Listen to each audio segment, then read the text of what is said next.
Much ahab to my melanated family across this melanated plane, family. So once again, family, with all of our getting, family, let's get an understanding. Okay, let's get an understanding. And we're on YouTube. We're Phoenix Moon, Phoenix Moon, and Legal Maxims and Bad Business.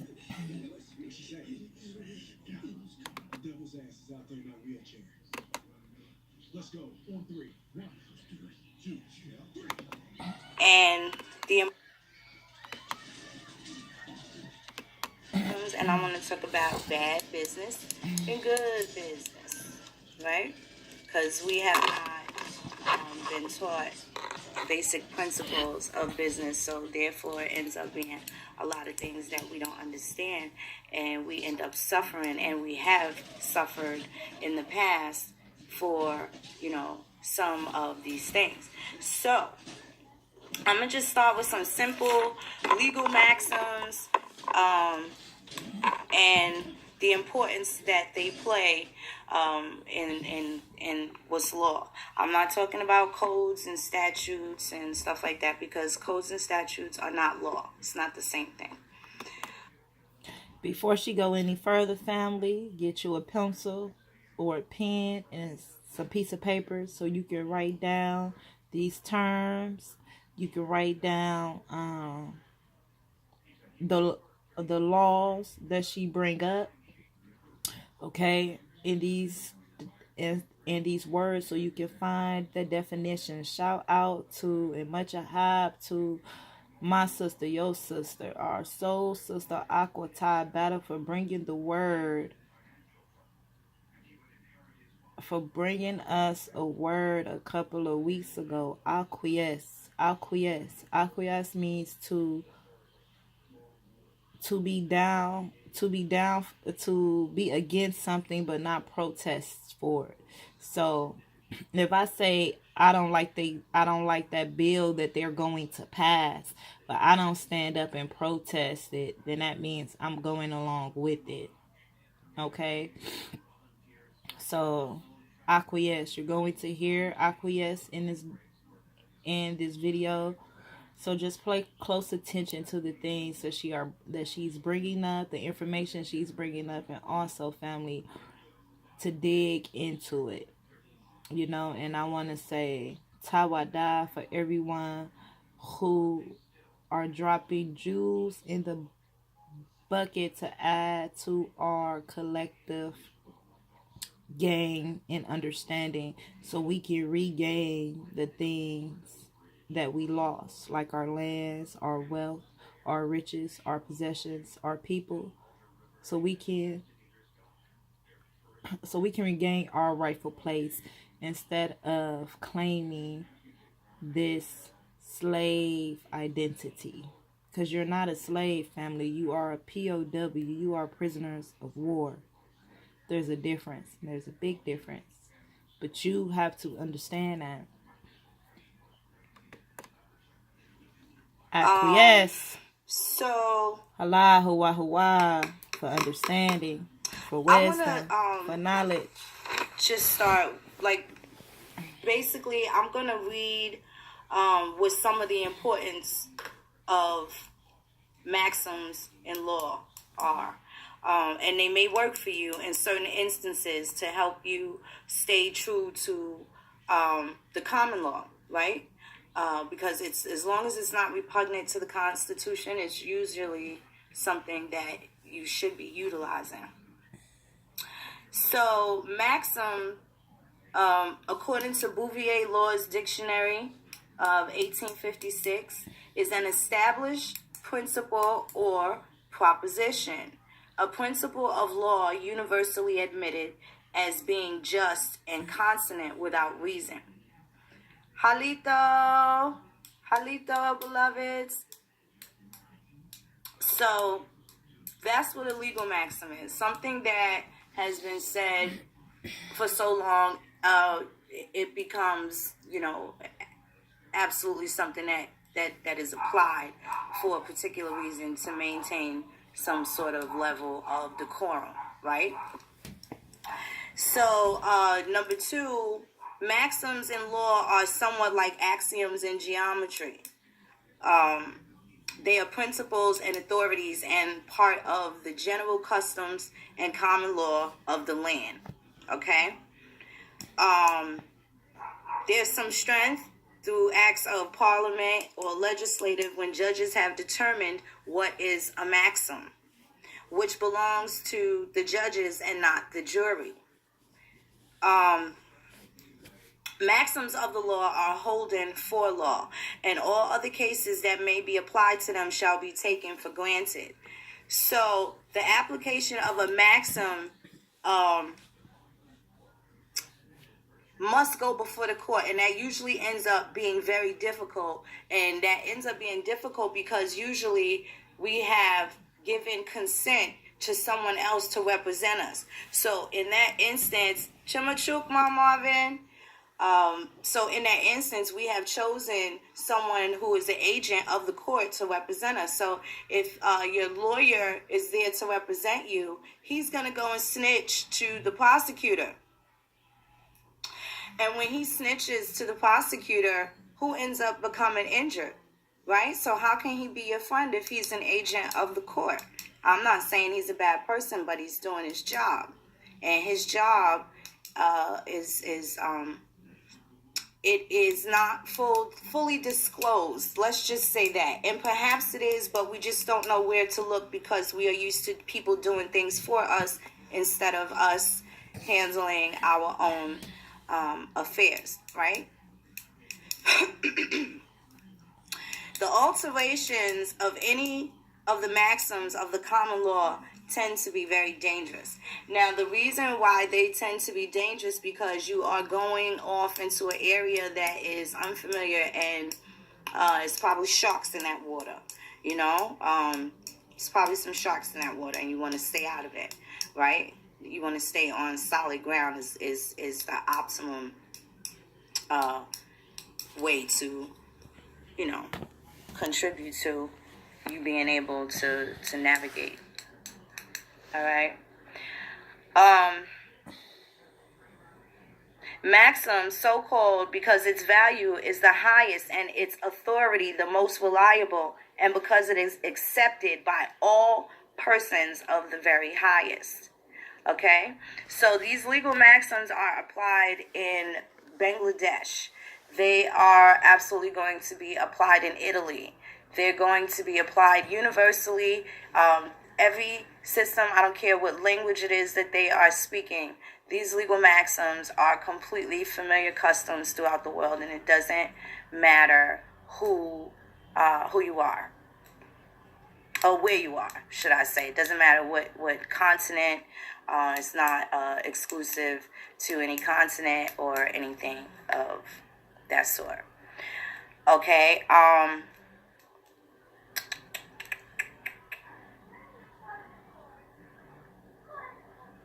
So a maxim defined by Black's Law Dictionary, and this is going to be the 1933 edition, page 1171, maxim of law. This is the third edition of Black's. And it says, an established principle of proposition, a principle of law universally admitted as being a correct statement of the law or as agreeable for reason. Coke defines a maxim to be a conclusion of reason. Coke on Littleton, and that's going to be 11A. He says in another place, a maxim is a proposition to be of all men confessed and granted without proof, argument, or discourse.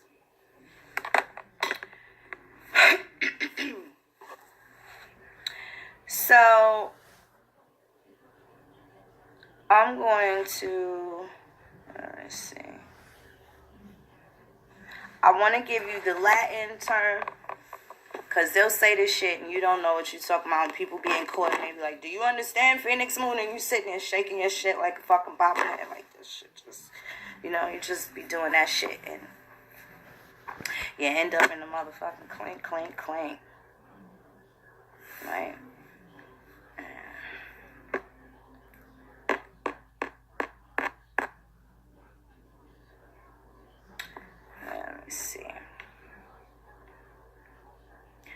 So I'm going to read out of Harvard Law Library some of these maxims to you.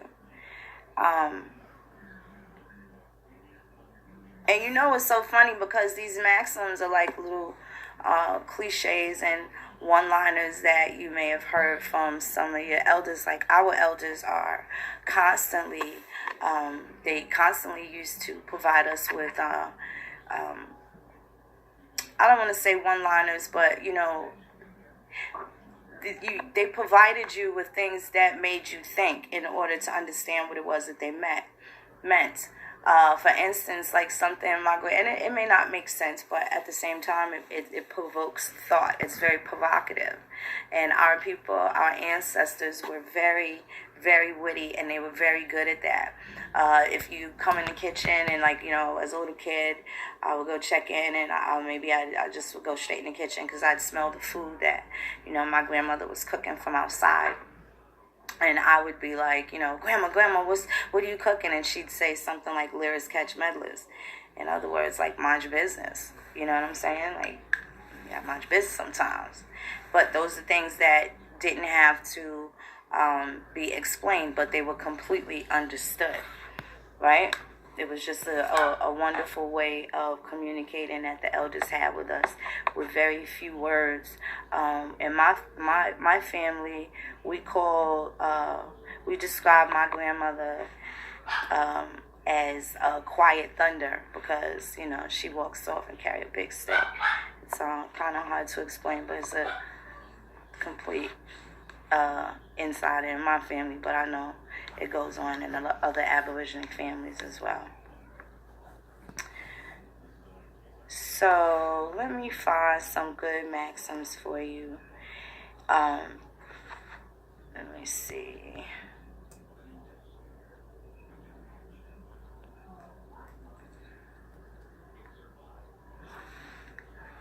Okay, so going back to being acquiesce, okay? So I'm going to give you the legal maxim, and then I want to give you a little bit of background around it and give you one of the keywords that you need to know why it's important. So the first one is called audi alteram partem, okay? And that's 3 words, and it's spelled AUDIALTERAM PARTEM, okay? Audi alteram partem. Now, Latin is bullshit. It ain't nobody's preferable language, but this is the shit that we didn't know, and this is the shit that been casting them Harry Potter spells, and why you motherfuckers can't find out who you is, who you with, and all that shit. So the meaning of that is, it means no man can be condemned unheard. And I want you to take a second to think about that. No man can be condemned unheard. So,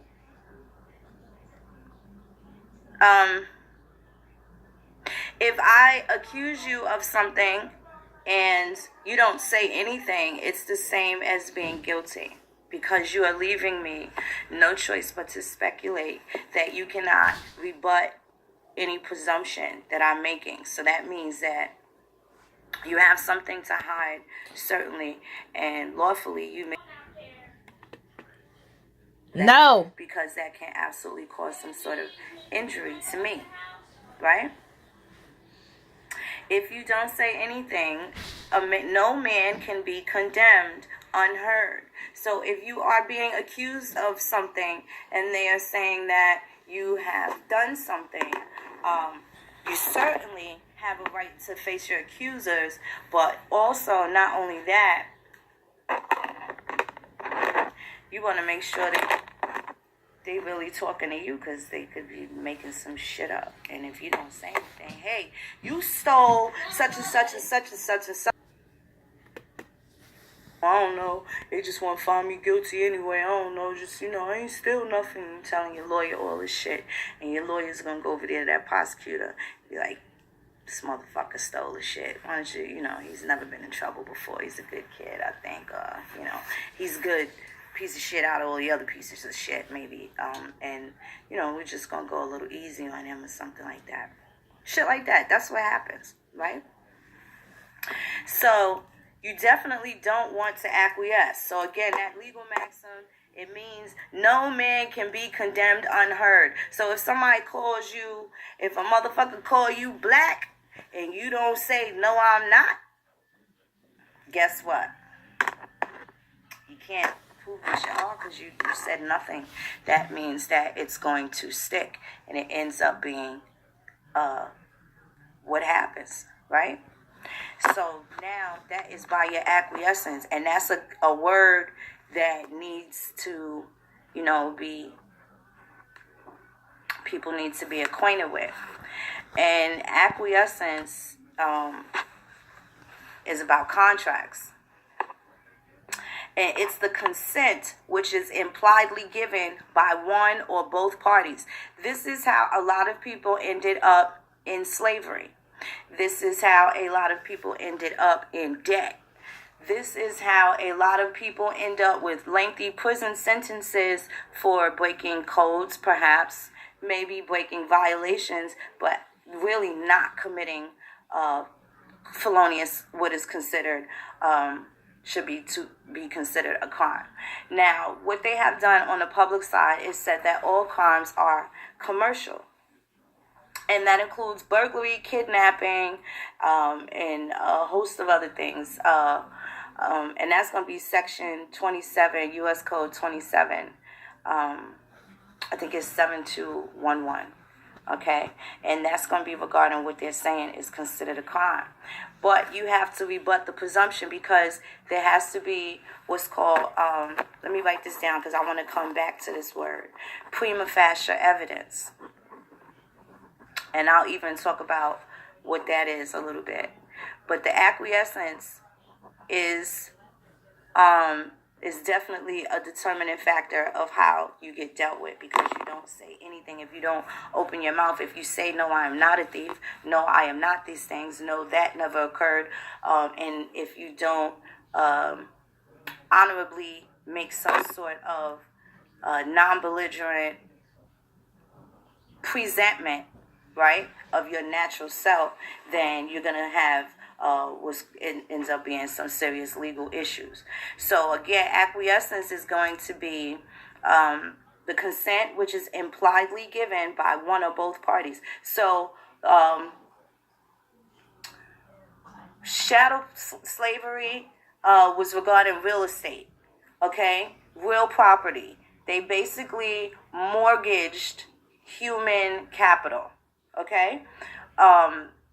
I'm gonna save that because I'm gonna give what the definition of that is, so it'll be a little clear as to why this was really business. It wasn't so much because white people hate black people and all that other shit. They fucking enslaved their own goddamn British and stuff like that, and they like to lightly reconstruct it as indentured servitude, but them motherfuckers was running away, right? They was running the fuck away, and they wanted to get out of it. So explain to me how, if it was indentured servitude, how some of your Scottish, English, German, French, and British servants, in so-called indentured servants, were running away. What the fuck were they running from? If you know that you kicked somebody's ass, or you killed somebody, or stole a fucking cow, or did whatever something, or maybe you did nothing and you just simply got convicted, because there's a lot of fucking people that go to prison or go to jail and they didn't do anything at all, but it's just, sometimes just the way the ball bounces. And a lot of times it's really on a voluntary basis. So now here you have a group of people that have been unable to handle their commercial affairs. So if debt was a crime and they would take you to the fucking dungeon because you couldn't pay for that sack of potatoes, your ass would go to jail. So this is something that they did. Now you got to factor in, when people talk all this slavery shit, you have to factor in the fact that there were fucking criminals and there were fucking prisoners, okay? If somebody breaks in your house and starts stealing your shit and fucking up your children, right, and disrupting stuff and all of that, somebody has to pay for that. So that person is now responsible. So do we not think that there were no fucking prisons at all?